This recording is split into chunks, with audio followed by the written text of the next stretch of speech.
வணக்கம் பிரவீன். அதாவது தமிழர்களின் பாரம்பரிய பண்டிகையான பொங்கல் பண்டிகையொட்டி பொதுமக்கள் புத்தாடைகளை அணிந்து பொங்கல் பண்டிகையினை கொண்டாடி மகிழ்ந்து வருகின்றனர். அந்த வகையில் நாளை பொங்கல் பண்டிகையானது வெகு விமர்சையாக கொண்டாடப்பட உள்ளது.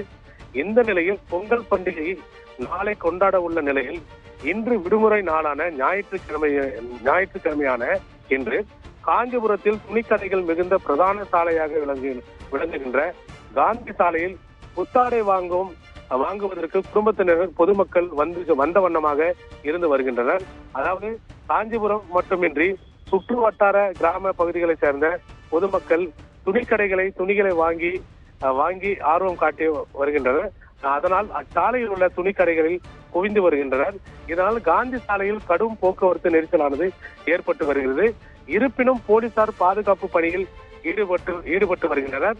அதாவது அதிக அளவிலான வாகனங்கள் சாலையில் நிறுத்தப்படுவதால் அச்சாலையானது கடந்து சென்று வரும் உள்ளூர் பொதுமக்கள் சற்று பெரும் அவதிக்குள்ளாகி வருகின்றனர். அதிலும் வாகனங்கள் பல அணிவகுத்து நின்று மாநகரின் பிரதான சாலைகளை இணைக்கும் குறுக்கு தெருக்களிலும் போக்குவரத்து ஸ்தம்பித்துள்ளது. அதாவது பொதுமக்கள் கூட்டம் மேலும் அதிகரிக்கக்கூடும் என்பதால் காந்தி சாலையில் ஒருபுறம் சாலையில் செல்ல பேருந்து, கார், ஆட்டோ உள்ளிட்டவைகளுக்கு தடை விதித்து மாற்று பாதைகள் அமைக்க வேண்டும். அதாவது அந்த பாதையில் செல்லும் போது போக்குவரத்து மாற்றத்தை ஏற்படுத்தினால் மட்டுமே போக்குவரத்து நெரிசலை கட்டுப்படுத்த கூடும் என எதிர்பார்க்கப்படுகின்றார் பிரவீன்.